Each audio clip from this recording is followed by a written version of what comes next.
آج کل وزیر اعظم عمران خان باہر ملکوں کے دورے کر رہے ہیں.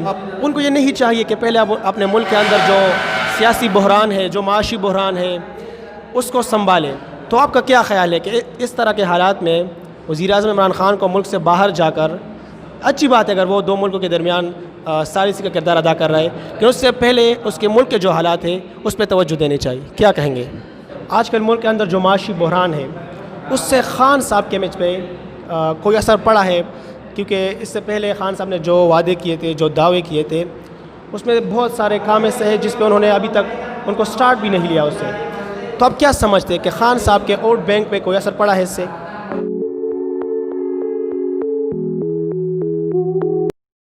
دیکھیں, احتجاج کرنا اور پروٹیسٹ کرنا ہر ایک انسان کا حق ہے اور ہر پارٹی کا حق ہے. اگر مولانا فضل الرحمان 27 اکتوبر کو اسلام آباد جا رہا ہے تو اچھی بات ہے.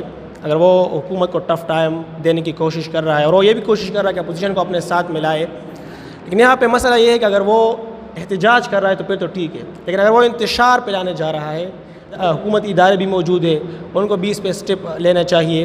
لیکن ابھی تک جو انفارمیشن ہے ہمارے پاس اس کے مطابق وہ یہ کہہ رہے ہیں ان کے 4 بڑے مطالبات ہیں کہ خان صاحب استعفیٰ دے دیں. کیونکہ آپ کو یاد ہوگا 25 جولائی ہوا تھا, اس میں بھی مولانا فضل الرحمان صاحب کا یہی موقف تھا کہ ہم اس الیکشن کو مسترد کرتے ہیں اور ہم استعفے دیتے ہیں ہمارے جو انہوں نے جو سیٹس جیتے تھے. تو میرے خیال سے ان کا حق ہے, وہ کر سکتا ہے, لیکن اگر وہ انتشار پہ لانے جائے گا تو پھر ہمارے جو ملک کے ادارے ہیں اس کو ایکشن لینا چاہیے. آپ نے بات کی استعفے کی, تو آج تک میرے خیال سے کسی بھی جمعیت علماء اسلام کے رکن نے استعفیٰ نہیں دیا. جی بالکل, استعفے ابھی تک نہیں دیے, لیکن ان کا ایک موقف تھا. پھر سارے اپوزیشن مل کر بیٹھ گئے, انہوں نے یہ فیصلہ کیا کہ ہم پارلیمنٹ کو چلانے دیں گے. تو پھر اس میں جو فیصلہ کیا گیا تھا وہ یہی تھا کہ ہم پارلیمنٹ میں بیٹھیں گے اور جو کچھ ہوگا پارلیمنٹ کے اندر ہوگا. دیکھیں, یہ اس چیز پہ بالکل ڈیپینڈ نہیں کرتا ہے. 2013 کے الیکشن اگر آپ کہیں کہ شفاف ہے تو آپ کس بیس پہ یہ کہہ رہے ہیں؟ کیونکہ وہاں پہ بھی اسٹیبلشمنٹ کا ایک ہاتھ تھا. تو پاکستان کے اندر سیاست میں ہوتا ہے. نہیں, دیکھیں اس وقت وہ مسلم لیگ کا اتحادی تھا, تو اس وقت تو حکومت کے خلاف نہیں جا سکتا تھا نا. الیکشن جس طرح بھی ہوا تھا وہ مسلم لیگ کا اتحادی تھا, وہ ان کے خلاف نہیں جا سکتا تھا. نہیں, شفافیت کے بارے میں کچھ بھی نہیں کہہ سکتا, لیکن میں آپ کو یہ بتا سکتا ہوں کہ 2018 کا الیکشن جس طرح ہوا ہے اس سے 2013 والا بہتر مجھے نظر آ رہا ہے. تو اس طرح تو کہیں پہ بھی شفافیت نہیں ہے پاکستان کے اندر, یہاں پہ ٹرانسپیرنسی کی بہت زیادہ کمی ہے. پھر جب عمران خان نے دھرنے کی اعلان کی, پہلے انہوں نے کہا کہ 4 ہفتے کھول دے, 4 ہفتے نہ کھولنے کی وجہ سے 126 دن کا دھرنا دیا. دیکھیے, اگر وہ 126 دن کا دھرنا دے سکتا ہے, 126 دن کا دھرنا اگر حلال ہے تو پھر مولانا کا دھرنا بھی حرام نہیں ہے. میں یہ نہیں کہہ رہا کہ حرام ہے, تو مولانا صاحب کو پہلے اس طرح کرنا چاہیے تھا کہ وہ 4 حلقے, 5 حلقے, 20 حلقے. نہیں, وہ حلقے کی بات نہیں کرتے ہیں نا. پہلے دن سے انہوں نے کہا کہ پورا کا پورا الیکشن دھاندلی زدہ ہے, اس لیے وہ یہ مطالبہ کر رہے ہیں,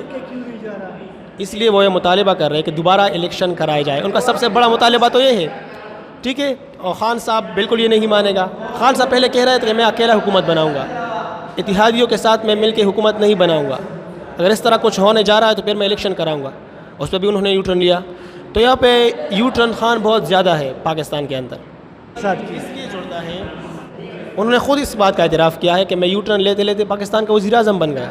میرے خیال سے کوئی بھی شخص حالات کے مطابق یو ٹرن لے سکتا ہے, لیکن خان صاحب کو ہم کنگ آف یو ٹرن کہہ سکتے ہیں. ابھی ہم فورن پالیسی پہ آتے ہیں. آج کل وزیر اعظم عمران خان باہر ملکوں کے دورے کر رہے ہیں. ان کو یہ نہیں چاہیے کہ پہلے اب اپنے ملک کے اندر جو سیاسی بحران ہے, جو معاشی بحران ہے, اس کو سنبھالیں. تو آپ کا کیا خیال ہے کہ اس طرح کے حالات میں وزیر اعظم عمران خان کو ملک سے باہر جا کر, اچھی بات ہے اگر وہ دو ملکوں کے درمیان ثالثی کا کردار ادا کر رہا ہے, کہ اس سے پہلے اس کے ملک کے جو حالات ہیں اس پہ توجہ دینی چاہیے, کیا کہیں گے؟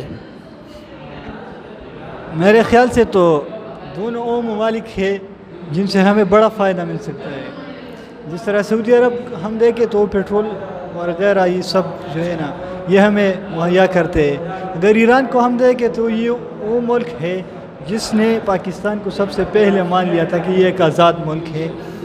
تو اگر ہم اپنی معاشی بحران جو ہے نا یہ آج سے نہیں ہے, یہ جب سے پاکستان آزاد ہوا ہے تب سے معاشی بحران چلا آ رہا ہے, آپ یہ مانتے ہوں گے. لیکن معاشی بحران آپ اس 2 دن میں حل نہیں کر سکتے جس 2 دن کے لیے آپ ایران اور سعودی عربیہ کی ثالثی میں کردار ادا کریں. تو اگر آپ ان دونوں کی ثالثی کا کردار ادا کرتے ہیں تو میرے خیال سے اس سے آپ کی معاشی بحران پہ مثبت اثر پڑے گا. کیونکہ اگر آپ ان کے ثالثی کے پیدا کریں گے, ان کے درمیان ثالثی ہوگی, تو تب جا کے وہ دونوں ممالک آپ کے ملک میں انویسٹمنٹ بھی کریں گے, آپ کو بلا سود قرضے بھی دیں گے, جو کہ سب سے زیادہ ضرورت پاکستان کو ہے, اور وہ قرضے لیتے ہیں IMF سے سود پہ. تو اگر بلا سود آپ کو مل رہا ہے تو سود کی بنسبت میرے خیال سے یہ اچھے. جواد صاحب آپ مجھے بتائیں, آج کل ملک کے اندر جو معاشی بحران ہے اس سے خان صاحب کے امیج پہ کوئی اثر پڑا ہے؟ کیونکہ اس سے پہلے خان صاحب نے جو وعدے کیے تھے, جو دعوے کیے تھے, اس میں بہت سارے کام ایسے ہیں جس پہ انہوں نے ابھی تک ان کو سٹارٹ بھی نہیں لیا اس سے. تو آپ کیا سمجھتے ہیں کہ خان صاحب کے ووٹ بینک پہ کوئی اثر پڑا ہے اس سے؟ اس بات میں تو کوئی شک نہیں اور کوئی دو رائے نہیں کہ جو آج معاشی حالات ہے اس کا جو اثر ہے وہ ڈائریکٹلی عمران خان صاحب پہ پڑا ہے. کیونکہ ہر کوئی یہ کہہ رہا ہے کہ معاشی حالات بہتر نہیں ہیں, اس لیول پہ نہیں ہے جہاں غریب جو ہے وہ 2 وقت کی روٹی آسانی سے کما سکے.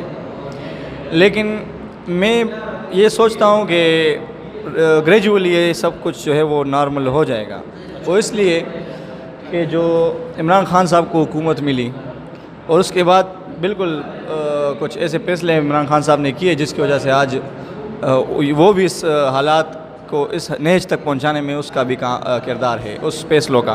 جیسا کہ پہلے کہا کہ ہم IMF نہیں جائیں گے, پھر بہت لیٹ IMF گئے, اگر ٹائم پہ گئے ہوتے تو آج شاید حالات بہتر ہوتے. تو اسی طرح کچھ اور بھی فیصلے ہیں جو معاشی لحاظ سے, مطلب جس لوگوں کو وہ کرپٹ کہتے ہیں, جن لوگوں کو, وہ تو سارے جیل میں ہیں. اب مسئلہ ہے ریکوری کا, ریکوری نہیں ہو پا رہی. مسئلہ عمران خان صاحب کو اب جو اس کا کنسنٹریشن ہونا چاہیے, جو اس کا کنسنٹریشن ہونا چاہیے وہ ریکوری پہ ہونا چاہیے. کسی طریقے سے وہ ریکوری کرے تاکہ جو معیشت ہے وہ سنبھل جائے. اس کے علاوہ کوئی سلوشن نہیں ہے. دیکھیے خان صاحب تو ہم کہتے ہیں کہ اس کے نیت پہ کوئی شک نہیں ہونا چاہیے, اور ہمیں بھی نہیں ہے. کہ ان کا جو ٹیم ہے اس کے حوالے سے آپ کیا کہنا چاہیں گے؟ وہ اصل میں جو عمران خان صاحب کی ٹیم ہے نا, وہ اس طرح ہے کہ سارے جو ہے وہ مشرف کے بندے اس میں. شیخ رشید کو دے کے ہر گورنمنٹ میں وزیر رہ چکا ہے. یہی شیخ رشید تھا جو اس کو عمران خان چپڑاسی بھی نہیں رکھنا چاہتا تھا, اور آج اس کا وزیر ہے, وزیر ریلوے, جو ایک اہم وزیر ہوتا ہے. کیا یہ خان صاحب کی مجبوری ہے؟ مجبوری بھی ہے, اور یہ ان کے یوٹرن میں سے ایک یوٹرن بھی ہے.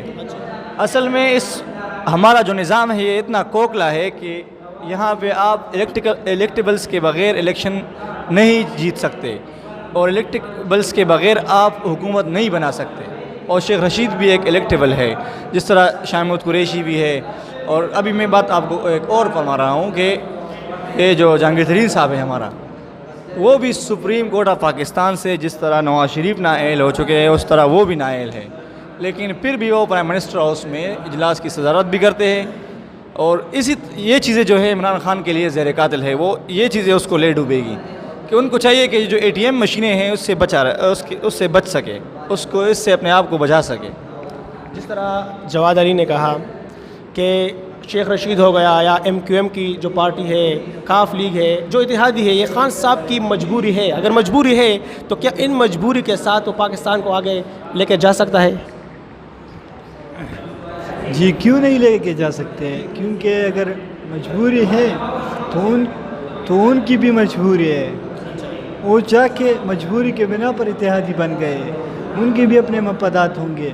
اگر عمران خان صاحب سے ان کے مفادات ہیں تو عمران خان کو چاہیے کہ وہ ان کے مفادات کے ذریعے معاشی بحران جو سب مسائل ہیں یہ حل کر سکتے ہیں اتحادیوں سے. کیونکہ اگر آپ سے میرا مفاد ہے تو آپ میرا مفاد تب پورا کریں گے جب مجھ سے آپ کی مفاد ہو.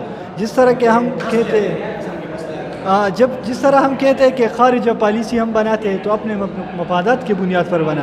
امریکہ ہمیں سب کچھ سپلائی کر دے, کیوں سپلائی کر دے, ہم سے مفاد ہے. دیکھیے خارجہ پالیسی الگ بات ہے, اس میں ملکوں کے درمیان فائنینشیل انٹرسٹ ہوتا ہے. یہاں پہ یہاں پہ میری بات سنیں، یہاں پہ جو ہے کاف لیگ اور MQM سے خان صاحب کیا مفاد حاصل کر سکتے ہیں؟ لیکن اس طرح آتے ہیں نا کہ عمران خان صاحب کو ایسی گورنمنٹ نہیں ملی کہ وہ جب چاہے بل پاس کرے، جب چاہے ختم کرے، تو وہ یہ مفادات کہ جس طرح اچھے بلز وہ پیش کرے تو وہ اپنے اتحادیوں کو اس طرح مطمئن کرے کہ وہ بل پاس کرنے میں اس کو آسانی ہو۔ میرا سوال یہ ہے کہ کیا ان تمام تر مجبوریوں کے ساتھ جو خان صاحب کے لیے مجبوریاں بن چکی ہے، ان کے ساتھ وہ آگے جا سکتا ہے؟ نہیں جا سکتا، کیونکہ یہ تو کوئی مسئلہ نہیں پیدا کر سکتا نا۔ میں نے آپ کو بتا دیا کہ اگر آپ کو آگے جانا ہے تو اپنے اتحادیوں کو مطمئن کرنا ہے، وہ ان کو مطمئن کر کے آپ آگے جا سکتے ہیں۔ تو عمران خان صاحب کو بھی چاہیے، لیکن عمران خان صاحب کی سب سے بڑی غلطی ہے نا جو وزارتوں میں یہ شفٹنگ کرتے ہیں نا، اس نے کبھی بھی ایک وزارت میں جو کہ ایک وزیر ہے اس کو کبھی شفٹ نہیں کیا، نہ اس کو وزارت سے ہٹا دیا، جو سب سے بڑی غلطی میرے خیال سے ہے، اپنی اوپینین میں پیش کر رہا ہوں، جو کہ وہ ہمارے وزیر دفاع پرویز خٹک صاحب ہے۔ اگر ہم کشمیر کی بات کریں تو عمران خان صاحب وزیر اعظم یونیو جا کے وہ سب سے بڑے اسمبلی میں وہ بات کر سکتے ہیں، تو شاہ محمود قریشی وزیر خارجہ سے بات کر سکتے ہیں، تو یہ وزیر دفاع ہے، یہ کیوں بات نہیں کر سکتے؟ آرمی چیف کر سکتے، ترجمان آرمی کر سکتا ہے، اور یہ نہیں کر سکتا جو کہ وزیر دفاع۔ سر آپ دونوں کا بہت شکریہ، ہمارے پاس وقت ختم ہوا، چاہتے ہیں کل پھر ملیں گے۔